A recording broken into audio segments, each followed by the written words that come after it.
You're tuned in to Strength Culture's Quantum Lifting Podcast, brought to you by the team from Melbourne Strength Culture, the home of Australian strength training. Here are your hosts, Charlie Athanasiou and Jamie Smith.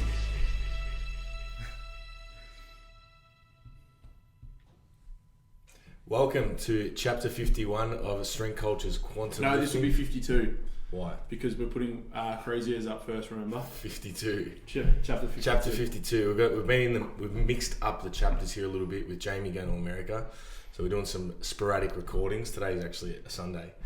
And so we can thank Jamie for that. But for Chapter 52, we're here with Dave Briguglio, who is actually one of our clients. He's a pretty interesting man. Can you introduce yourself to the fans out there? Sure. So I'm Dave, and I have been a powerlifter for 10 years. I'm a member here at Melbourne Strength Culture and also another of the gyms around the corner, Slaughterhouse. And yeah, it's a pleasure to be talking to Jamie and Charlie today. Yeah, so I think that the first couple of things, the reason obviously we got Dave on here is because he's quite interesting. He's been powerlifting a lot longer than anyone else we know. He's been doing it for well over 10 years. He has come from also equipped powerlifting background as well as raw, so he's had experience in both, and he's also done a PhD in geophysics. So interesting combination. And he's a pilot. Looks like a meathead, I was. but has the intellect of a And he's a PhD diver. and a diver and a pilot. No, he can't pilot anymore. What? No. Oh, because the eye. Yeah. Yeah. Yep. That's right. How'd you get into powerlifting? What made you start it? Because 10 years ago, no one knew about it. Yeah. So it was a different world 10 years ago. So I got into it because I just got back home I was in the military for a while, and I just got back home, and I was just training at the gym a bit, I guess. And I just kind of saw this guy in the corner. He had his own bench press. It was red. I remember it was red. He was a Powerlifting Australia guy, actually. And he was just benching. I think he was, because back then there was no raw. There was only equipped. So he was wearing this weird suit. He was like this, and they had the bar loaded up to something like 225 kilos, and everyone was yelling and screaming and going for it. And I just asked one of them, I said, "What are you guys doing?" And they said, "Well, we compete for for bench press." And I said, "Wow, you can do that?"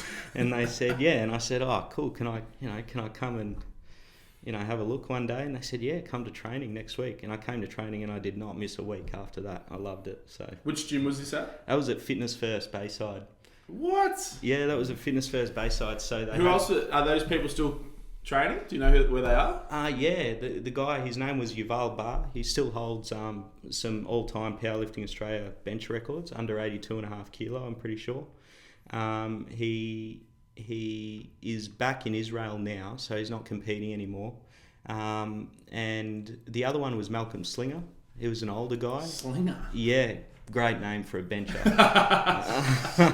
Malcolm Slinger. He was in his 60s, and he was competed for Australia many times over the years. He was treasurer of Powerlifting Australia for a while. So those were the guys that I trained with. The other guys were just coaches and stuff. They didn't actually lift, but Just helpers. Yeah. I did notice, I was watching the Equipped World Bench Press Championships on YouTube. I can't remember, it was a replay. I was just watching it because I was curious. And I did notice that the demographic was quite older. Yeah. Like they were all Yep. 40, 50, 60. Some of them looked old as, Yep. like really big and Yep. jacked. Yep.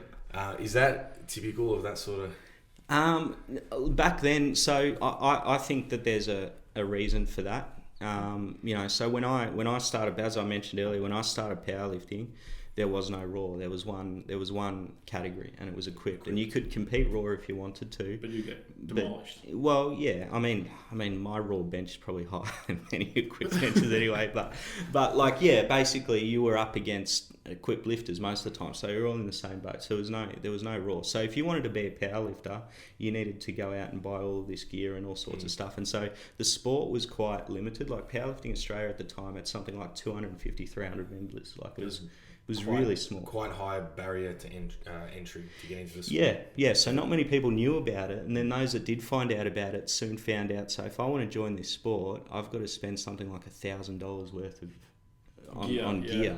And then if I'm starting out, the likelihood of my body shape and my weight changing over 6 months is pretty high. So I'm going to have to get more gear.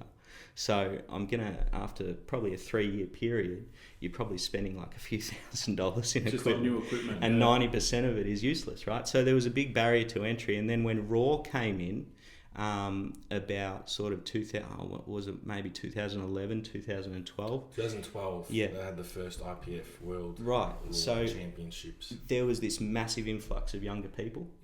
And that's what really brought the younger people in, the ability for them to go in without having to spend all of this money and just be able to just get in and pretty much lift. And so I think that's what exploded the membership base, brought in a lot of younger people, and actually I found it brought in a massive amount of younger girls as well. Like I haven't done the statistics on this myself, but I reckon probably the fastest growing demographic in the sport is girls. I believe that in Powerlifting Australia there are more female members than there are men. Really? Yeah. Wow, there you go. And the reason for that is because now they've found out about the sport. Social media, I think, also plays a role because people of that demographic like social media, but also they don't have to spend all this money. It's not as painful. It's easier. So I think of all sports, it's probably the lowest barrier. You really don't need it. You just need a gym membership. Like that's all you need. You don't even need a coach at the start. Like you really can need just fuck to around. think about programs. how pretty much every one of our clients entered powerlifting. They're all just trained in the gym. Yeah. As myself, just trained in the gym. Stupas trained in the gym. Like they just all trained in the gym, which you've already got the barbell and all that stuff. You go buy a belt and some knee sleeves, and you're ready to go. That's right. It's just I want to, and they want to obviously just do a comp because it's something to strive for and set a goal in mind. Yeah, but so all of that is a long way of me saying why you're seeing that older demographic there. So it's because high barrier to entry. Yeah, not really accessible. You know, young 20-year-olds studying uni and stuff, not really going to go out and spend thousands of dollars on equipment for something they may or may not like. Yeah, but also that older demographic, they were the guys that were used to it and that knew it back when it was that way. And the newer demographic have, many of them might not even know what it is, to be honest. Yeah, so, and I think a lot of people, from my understanding, because I did quite a bit of research into equipped lifting, and a lot of people, you read in the comments, YouTube comments, best place to go, but negative, that if you can't lift it raw, you can't lift it at all. And I don't agree with that because it's like V8 supercars and F1 car. They're two different sports, two different, you can't compare. Yeah, completely different. These are two different sports. They're not the same thing. And so, the reason I love it, the reason why it's I'll always love equipped bench, like it's always going to be my favourite event. And the reason I love it is actually for the same reason that I love being a powerlifter. It gives you the opportunity to test yourself, so any powerlifter, they'll spend a couple of months in the gym training really, really hard, improving really, really slowly, and they get that one chance to test themselves on the platform. One chance to test their focus, their strength, their technique, everything. But equipped lifting, it takes it to the next level because the stakes are higher, the weight is higher, the margin for error is very low. You make one little mistake and not only are you going to miss the lift, but you're probably going to break your arm or you're going to tear a muscle. So you need to do it right. You need to get it right. And when you get it, when it works, it's incredibly satisfying because you've trained so hard for so many months and you get that one opportunity to prove yourself.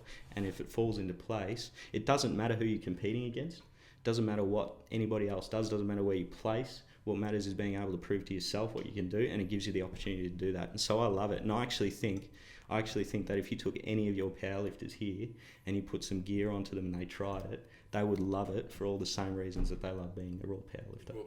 Because it's the same. You've put the shirt on me before, and I did enjoy it. And it's a new challenge, I guess. Yeah. I'm trying to map out my next year of powerlifting, and obviously raw nationals is definitely on the cards here. But I was thinking, sort of speaking to Bryce, maybe chucking in a equipped bench comp, just do one lift. Yeah. Just because obviously doing all three lifts, it's going to completely rattle my. I'm sure we could manage it. Bryce is an equipped lifter himself, so he knows he would know how to program all that. But maybe chucking in a equipped bench comp. You should try it, bro. I know it makes you excited. You get so excited. Well, Jackson will get around it as well. Oh yeah. Not do one, but he'd be training with you and shit. Yeah. No, it's worth the challenge. Honestly, it is. But I know you said to me that that's the reason you still powerlift is for equipped equipped lifting? Yeah. Oh, look, I have. Yeah. It'll always be my favourite event, because, like I say, the weights are heavier, the stakes are higher. It's different. But for me, I've had a lot of goals over the last 18 months with the raw stuff. I just wanted to prove to myself that my body could actually handle it, because I've had so many injuries, and that's been really, really good. I wanted to bench over 200 raw. That was really, really important to me, and we did that. So Especially I was very pleased. Smoked it. Did it as well. Yeah, and he's not happy. I saw him yesterday. He's jacked. He's a little girl. He's got the model look though. He's just like Dalty and. I hate him so much. Nah, he's all right. Nah, he's good. So I think we should clarify too, just for people, the raw and equipped stuff. So basically, equipped lifting is these nylon, what are these? I don't even know what they're made out of. Canvas almost. Canvas suits that are really tight. And almost like a really, really tight t-shirt. Like that feeling you get when you wear a really tight t-shirt. It's like that times 1,000. And when you see Dave wear his shirt, he literally has to walk around like that, and I have to help him put it on, and I have to brace, split stance and put all my weight in it so he can get his elbows into the shirt. Put his belt on for him. He turns into a big baby. Pretty much. And then he comes off, there's red marks all over his arm, so it's quite painful too. I know I enjoyed the pain. Yeah. You enjoyed the pain. Yeah. The pain is what makes it. I'd liken it probably addictive. to getting tattooed. I don't know, do you have any tattoos? I do, yeah. I've got one. Yeah, so people get addicted to tattooing, even though it's a bit like painful. It's probably similar sort of adrenaline. Yeah. So you can definitely see the appeal to it. And then obviously raw is just literally knee sleeves, belt, and just lifting. What everyone does. 99.9% of lifters are raw lifters. You're only allowed your belt and knee sleeves and Going back to what you said before about if you can't do it raw, you can't do it equipped. I want to say too, like as you very rightly said, I don't agree with that. No, they are different things. The movement is the same, but actually the training method is different. The technique is different.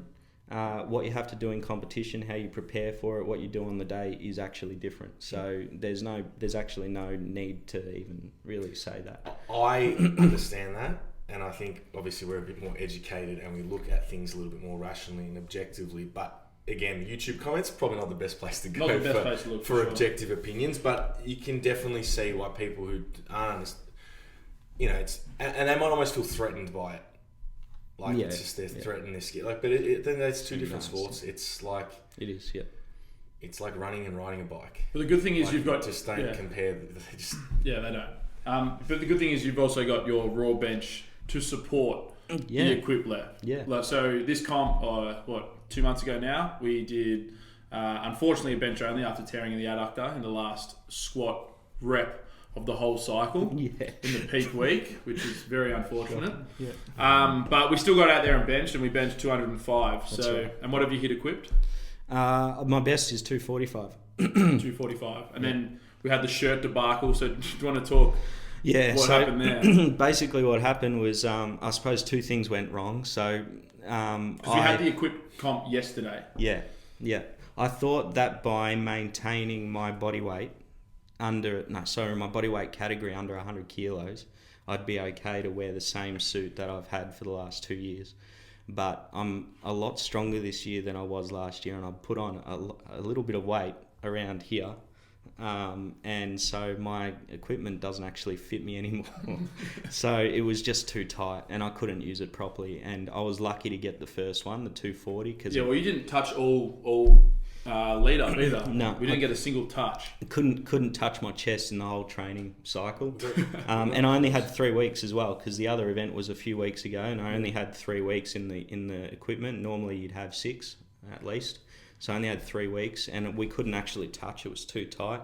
So the first time I touched was actually on the first attempt yesterday, 240. And I got to about here, and it wouldn't come down. I just went, no. And I just pulled it, and it just dumped forward, and I was lucky to get it off my chest, to be honest. So I was pleased with that. But then, it was kind of over after that. It was too much. So we're going to have to get a bigger shirt.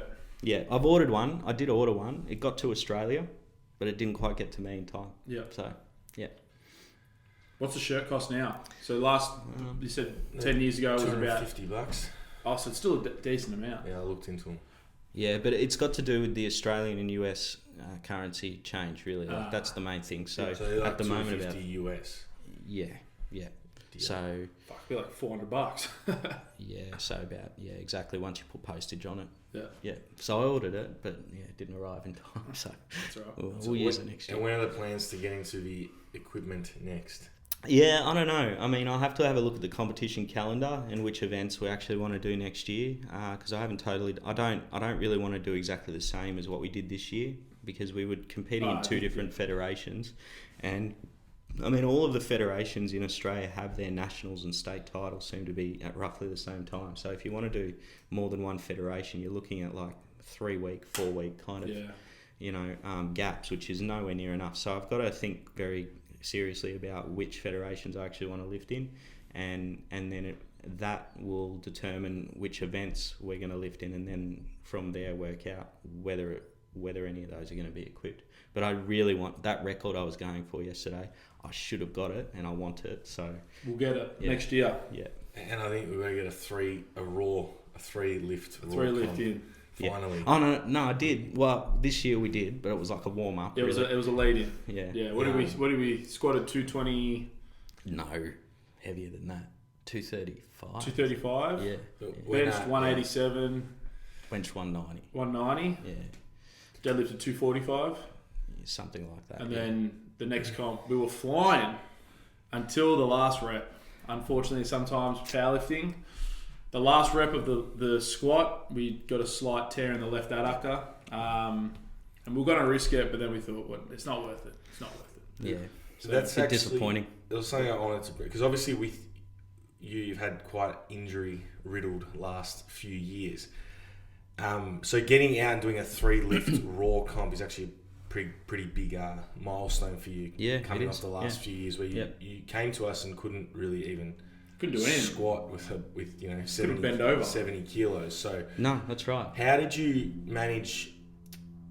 So I'm fascinated with this because there's not many people that have been powerlifting for so long and stuck with it, and a lot of people they get that first couple of years they get over it, and because obviously the training can become quite monotonous, mundane. The progress can be very small from year to year to year. So how did you manage getting through that with all those injuries and staying in a positive mindset and still hanging around for so long in this sport? I suppose it comes back to just why I love doing it. I mean, I love doing it because it gives you that opportunity to test yourself. And there are a few, but there's not really many other sports where you have the opportunity to put yourself through so much and then test yourself in one moment on the platform. And I just really love it for that reason. And for me, the injuries were, I think if you really, really want something, and I did, and I do, you're going to find a way to fix it. And so I tried everything. I wasn't going to give up. I got to the point where I was squatting 160 kilos. Every time I went to squat, I would blow my QL. And it was just incredible pain. Every session, I couldn't deadlift, I couldn't squat. And I tried everything to fix it. I went to every myotherapist, every physio. Some of them were able to take the pain away, but nobody was able to actually fix the problem. And I heard about you guys, and I'm like, honestly, I thought, I don't know what these guys are going to be able to do. These guys are just kids, But we were young. It was nearly 2 years ago now. Yeah, but when I came here, I was actually really, really impressed, and we did a few things, and they worked, and I thought maybe there's something here, and I haven't had a problem in over 12 months now. So, the adductor, unfortunately. Yeah. Well, I don't know, but I don't think that. I don't know. but the QL, the main issue. It's gone, and you guys fixed that. So and so now I can keep going. But I suppose the answer to your question is just that I think if you really, really love something and you really, really want it, then you find a way. You don't give up. That's what powerlifting's about. You get one chance every few months to test yourself, and sometimes we're not robots. You can make mistakes, but it takes the best of us to actually go back after you've made those mistakes and then fix them and come back and back it up again.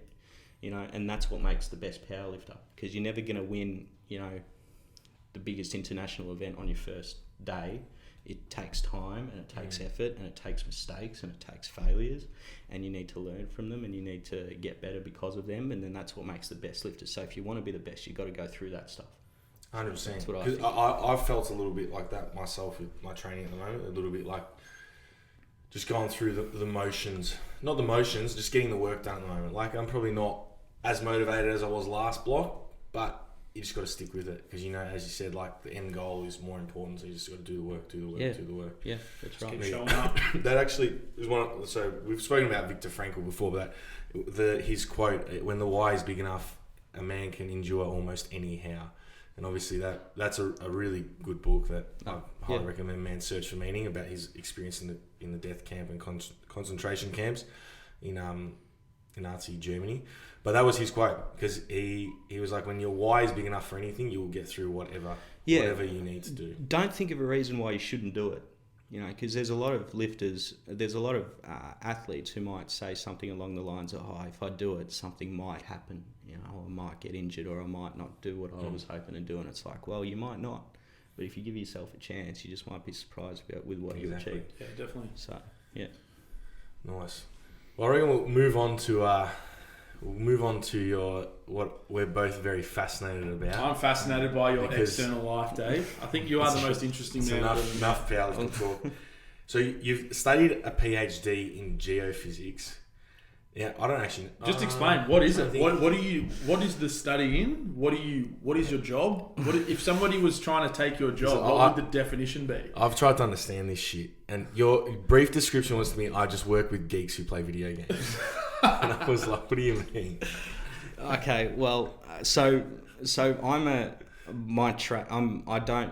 my trade at the moment is what's called a petroleum geoscientist. Petroleum geoscientist. Yeah, or oil and gas geoscientist, same thing. And I have because I have a PhD, I have a speciality as what's called a petroleum systems analyst. I'll explain what that is if I can, but basically, yeah. So I've done a PhD. Well, I'll start first. I work at a small oil and gas explorer here in Melbourne. It's a small ASX listed oil and gas explorer, and so my role there is I'm actually an executive within that business. Specifically, I'm the exploration manager. So my job is to manage a team of geoscientists and geophysicists who basically search for oil and gas. And where are they looking?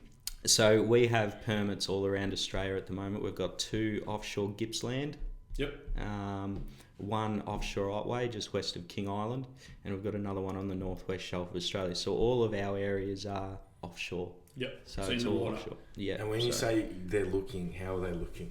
Yeah. So okay. So what we do is, because we can't, most of the petroleum systems that we look at are buried 3,000 meters below the surface of the earth, right? So we can't just go out and look. Like you can generally, for example, with a lot of mineral exploration or coal exploration, which is onshore. We can't just go out and look. We can't see it. So we need other data sets in order to help us decide where we should basically drill. So the 2 main data sets that we use are seismic and wells. So seismic, you can imagine, is like the best way to imagine is like a giant ultrasound. So basically what we do is we send sound waves into the subsurface, and then they bounce back to a receiver, and it allows us to build pictures, like cross-sections, of multiple cross-sections of the subsurface. And how far do those waves go down?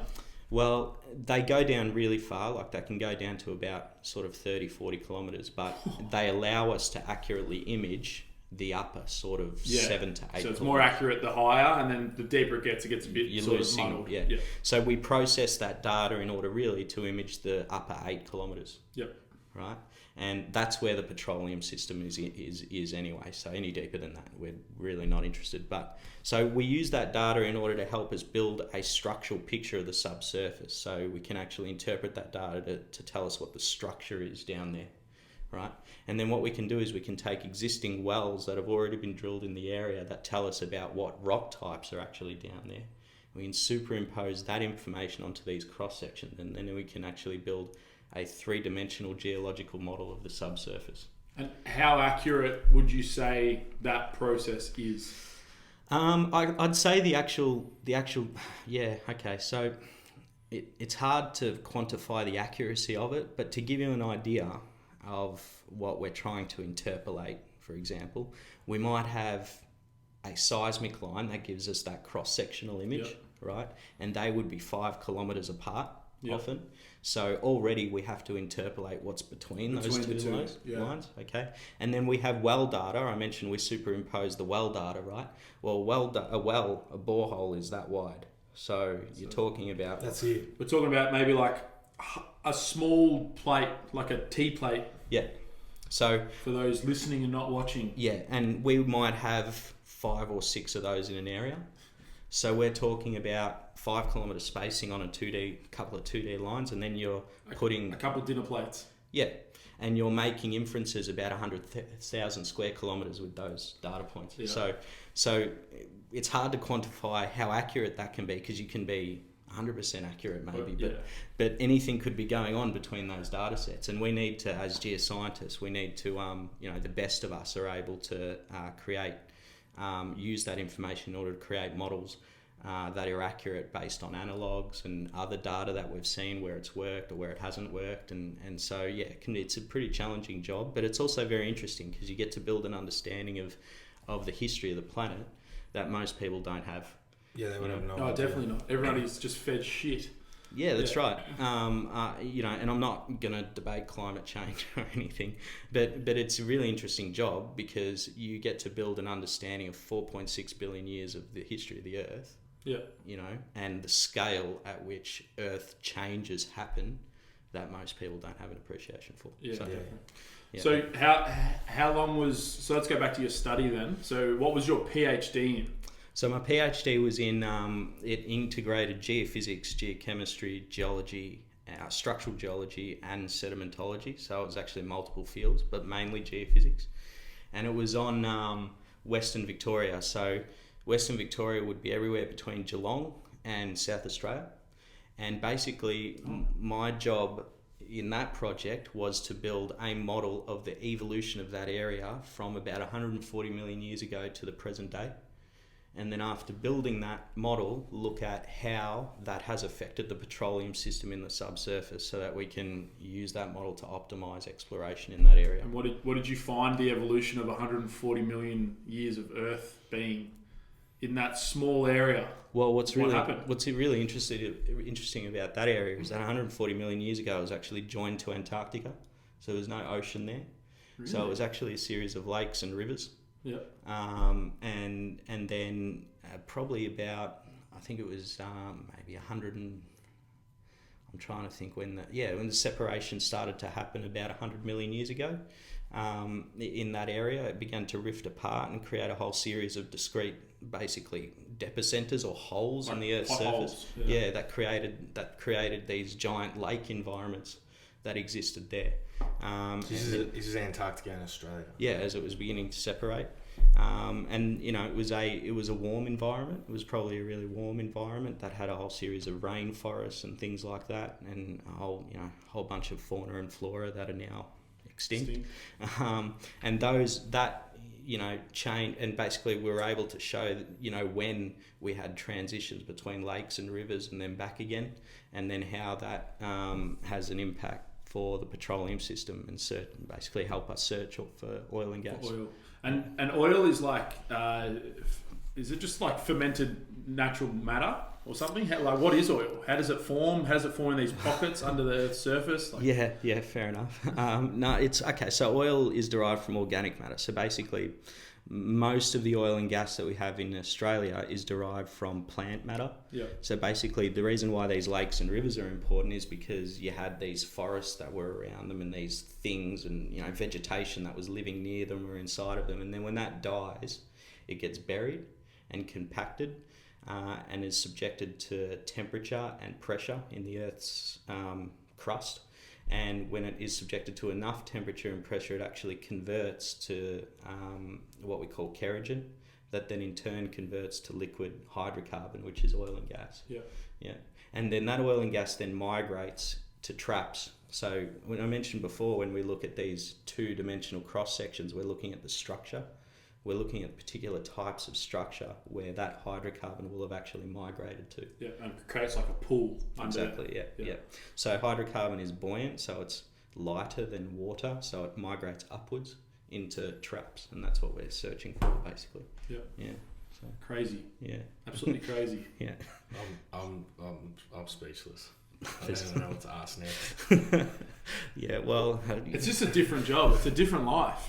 it is different. Yeah, this science can be really interesting. The industry itself is challenging. Yeah, what's changed since this whole we're killing the planet thing has sort of sped up in the last, I feel, the last like 5 years, but yeah, look, that side of things is really it's been interesting.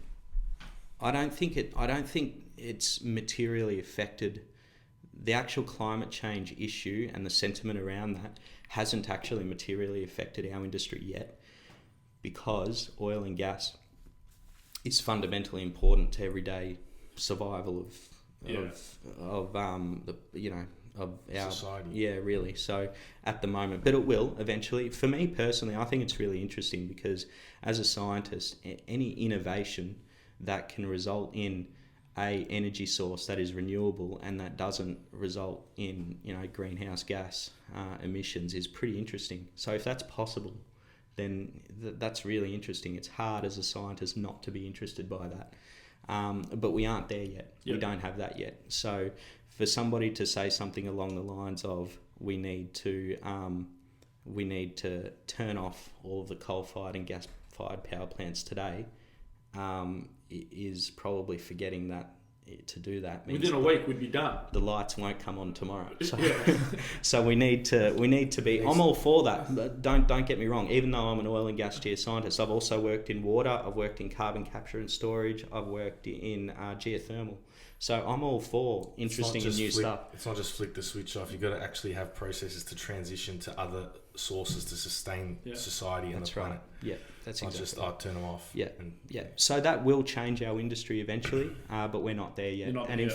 In fact, there's been some recent economic modelling done by BP and a few of the other larger companies that actually shows that despite the introduction of electric cars, for example, and the decline of use of oil and gas in transportation in OECD countries like the US, for example, the demand for our commodity will actually go up because of population increase. Because of population increase. When you have more people, you have more freight being moved around. You've got more aircraft in the air. You've got more container ships. More electricity, more everything. More people using plastic. So you're saying the rate of population growth is quicker than the rate at which we're increasing our use of environmentally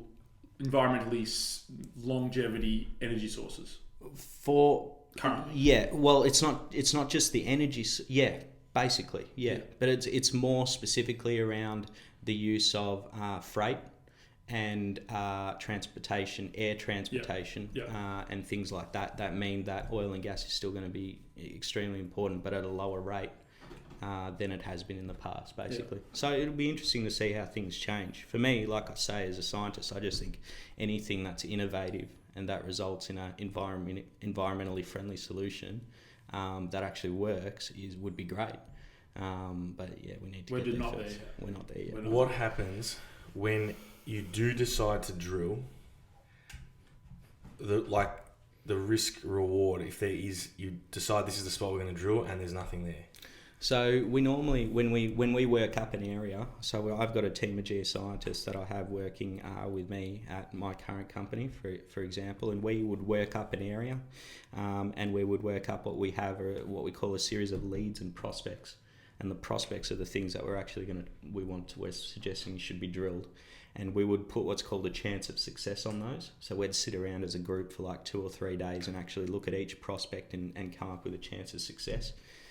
A 30% chance of success is very high. So there's 1 in 3 chance. 3 drills. Basically 1 in 3 chance that this thing will come in with economic hydrocarbons or economic oil and gas. And we're asking our company to spend roughly $30 million to drill it. To drill that hole. Yeah. And how deep? We're going 3 kilometres. Often, yeah. What happens? Does the drill bit break? What is the drill bit? What's it made of? What's it? Yeah, look, so the drilling side of things and the engineering behind it isn't I'm more exploration, but a drill bit is probably about maybe this size.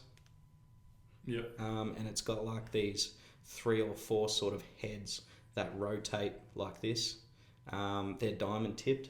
Yeah.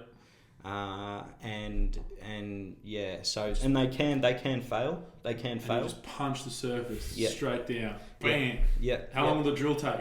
It depends on how deep you're going and what you're drilling through. Yeah. So there can be some challenging environments that'll take a lot longer, and there's ones that are really, really, like a few weeks, really. Yeah.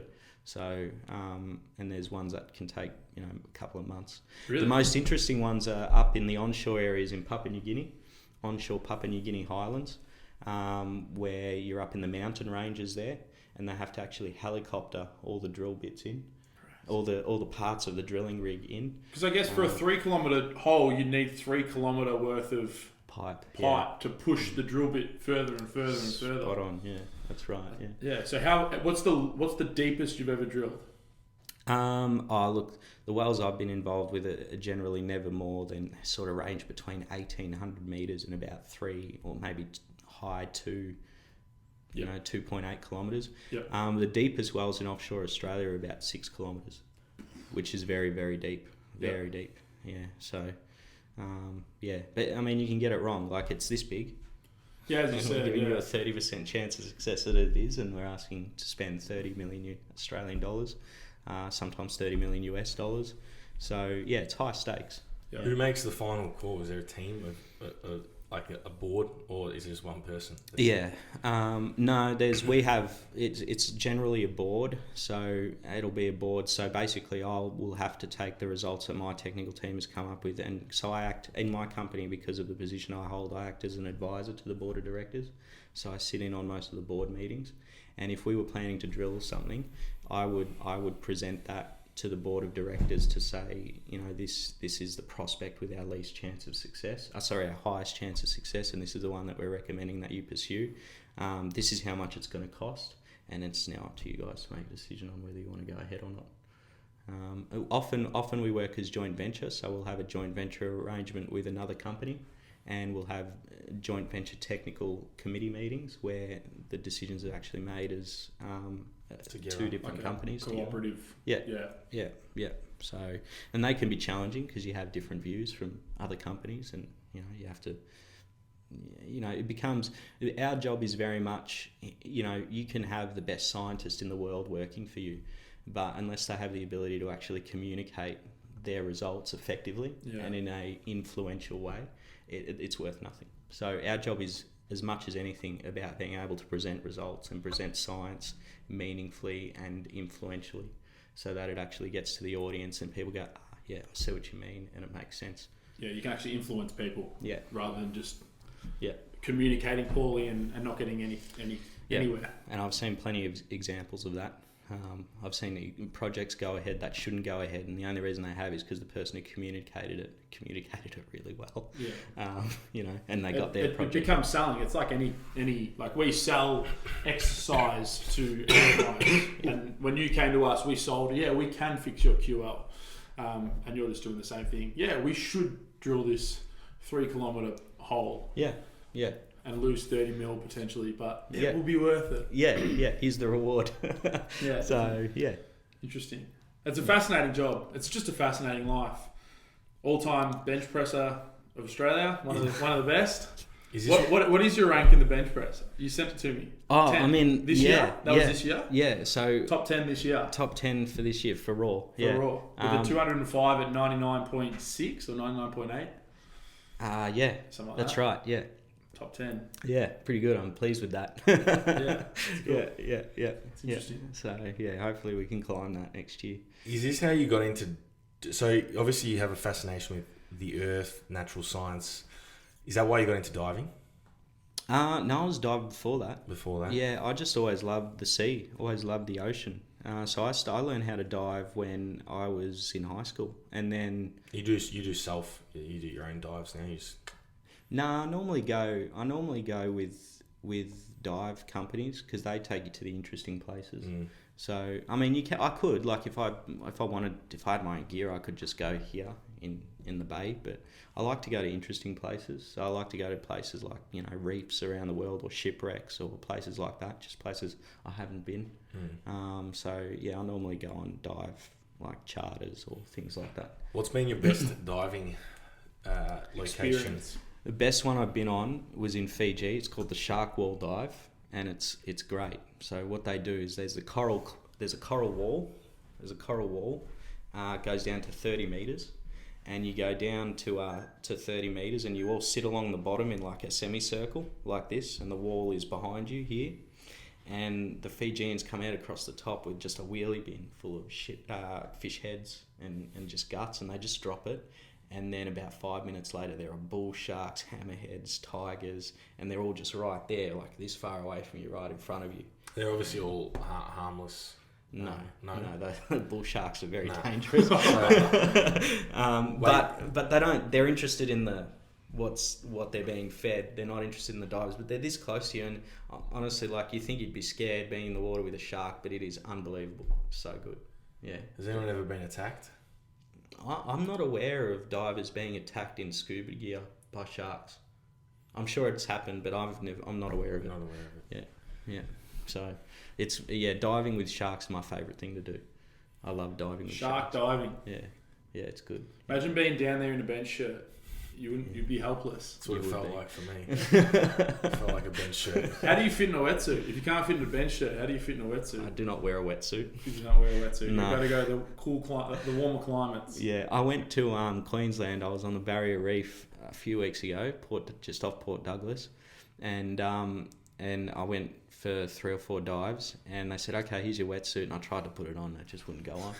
And I said, and this is the biggest wetsuit they had, and I said, look, it's not going to happen. He's like, okay, yeah, fair enough. And so it's not that cold, the water up there though, anyway. 26 degrees. Yeah, it's fine. It gets colder when you go down, surely. How far down do you scuba dive? Those dives are only down to about 20 metres. Yep. Yeah. What's the deepest dive you've done? The deepest I've done is 39. 39. Yeah, when I used to be in the military, and I did a lot of diving with the Navy in the Solomon Islands. We were doing explosive ordnance disposal, and we went deep to recover things. So Crazy life. Have you ever tried free diving? Nah, I haven't, but I would. Because the record for that is like ridiculous. Problem is, I'm 100 kilos, and it's easy. You get down easier. I use a lot of oxygen, so I need to. I don't know how I'd go with free diving. Yeah, I mean, I'll probably have half the time of most other people on the bottom, or available to me. Brett Gibbs does free diving and spearfishing. Does he? Yeah. Yeah. And he just goes down with a snorkel. Just whatever you do, you go down there for a minute and comes back up with a bloody fish. Do you still have to equalise your ears? Yeah. You do. When you're free. Yeah, well, I didn't do that in Croatia. Blew this right eardrum right out of its bloody whatever it holds in. Yeah. So what happens with that? Do you have to? Is there recovery? Or? I got an ear infection. I got a deep ear infection. I had to go to hospital in Croatia. I remember putting eardrops in my ear, and I could feel them trickling down my throat. There must have just been like a canal there somewhere that is supported by whatever I perforated. But it was the most painful thing I've ever done. And I remember swimming. I was trying to doggy paddle, and I couldn't stay upright in the water. My legs were like, even in the water, like you hear about like your ears are important for balance, but in the water I couldn't even stay upright. Oh, wow. Yeah, I was like on the side, and then I got on the boat, and as soon as I stood up, it was like I had about 400 drinks, and I had to lie down. It was fucked. So what happens with that now? Like, does it? It still goes. So I've done my other one as well. I've done both of them. So I did my other one wakeboarding, and I landed on the water and blew that. But I hate going in the water. So I just went up to Noosa. I didn't even swim. I just sat by the pool. You didn't get in the pool? I didn't even get in the beach. I didn't go anywhere. I hate it. Because if I go under, like a bathtub is enough pressure, and both my ears will just fill. Like, so you won't even get in the water to like... sometimes I will, but if I don't have to get wet, I just don't get wet. Yeah, that's a shame. That's all right. Yeah. Oh, well. So Q&A. Yeah, we're going to the Q&A. Well, that was we asked the members here for the Q&A. The second question was about diving, so don't worry about that. That one's done. But question one was, what made you want to do a PhD? We've got a couple guys here that are moving through the education system. Okay. Some are close. I know Dan Gadisi, our physio, is keen on doing one, but not right now. Josh Hannell is throwing up the idea of doing it after doing a year of honours. But what made you do it, and what was the hardest thing about it? Okay, well, for me, I did my PhD the hard way. So I didn't do it as a full-time student. I actually worked full-time while I did my PhD, and it was actually at the same time that I was competing for Australia as a powerlifter too. So I did it the wrong way, really. You shouldn't. If you want to do a PhD, the first piece of advice that I would give is to do it full-time and focus on it, because that was difficult for me, and it was difficult for my family as well. But the reason I did it, and the reason why I think anybody should go ahead with a PhD if they're thinking about doing it, is to just think about there was a lot of specific things that I wanted to get out of it. Like the PhD was really something that would help me set up my career. So I joined the oil and gas industry at a time when major companies like ExxonMobil, BHP, Shell were not hiring graduates anymore. So I needed a way in order to develop my skill sets so that I could be a good geoscientist without, the graduate program that would typically have been offered to people like me leaving university. Yep. And my PhD did that. So I designed my PhD project in order to be industry focused, in order to teach me the data sets and the software platforms that I needed to be a geoscientist, basically. And that was what I used my PhD for. And my PhD was also sponsored by the company that I was working for. They gave me all the data sets that I needed and the software that I needed. And then after the first year, they gave me a full-time job as well, because I'd basically trained myself to do the job. Yeah. So there was a lot of specific things that I wanted out of my PhD and a lot of specific things that it then gave me. So anybody who's wanting to do a PhD, I think firstly you need the passion for the field, because if you don't have the passion for the field, you'll probably last about 6 months.